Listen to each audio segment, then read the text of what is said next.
Umndeni kaMaluleke usilingekile ngemva kokuzwa bona abanye abasolwa babulele ilunga lomndeni abo angeze bavele ekhotho kamarhastrada wesaselamani. Bathi bacabanga ukuthi lokhu ngenye yendlela yokulinga ukuriyadisa ihlelo lokufumanela uMaluleke ubulungiswa. Icaleli nalo liriyadile ekuseni ngonobangela weentjhijilo zangaphakathi ekhotho. Ibandla lezokutshushiswa komphakathi limemezele ukuthi ahoqisiwe amacala womsolwa wesithathu wokubulala nokulinga ukubulala.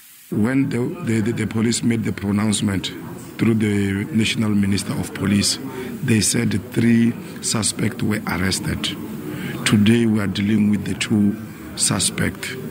And then there's no information that came straight to the family about the other one which was released.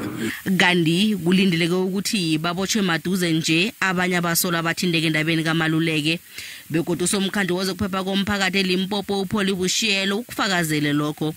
Ubushiyelo bekakhuluma enkonzweni yesikhumbuzo sikaMaluleke ebeyibanjelwe eholeni yomphakathi eMalamulela eLimpopo. They are more than 5. Around 8, and we were going to arrest them before the end of this week. uMaluleke udunyizwe wabulawa kwakhe esiqundu eLimpopo ngeveke epheleleko. Umntwana wakhe weminyaka ebunane ubudala naye udunyizwe walimala kodwa nasikhuluma nje uphumile esibhedlela. uMaluleke uhlathulule njengoba bokade abathanda abantwana bakhe kuye nomkholo bekahola ngokweqiniso. Abantwana bakhe bakhulume kabuhlungu.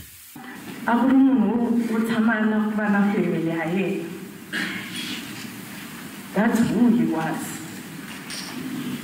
And he took it away from us. I don't know what was the reason.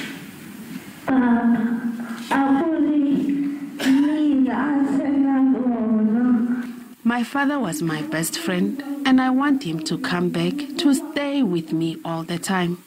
Umndeni lo uyiphikisile imbikethi ukubulawa kaMaluleke kungahlotshaniswa nobukhohlakali bamathenda.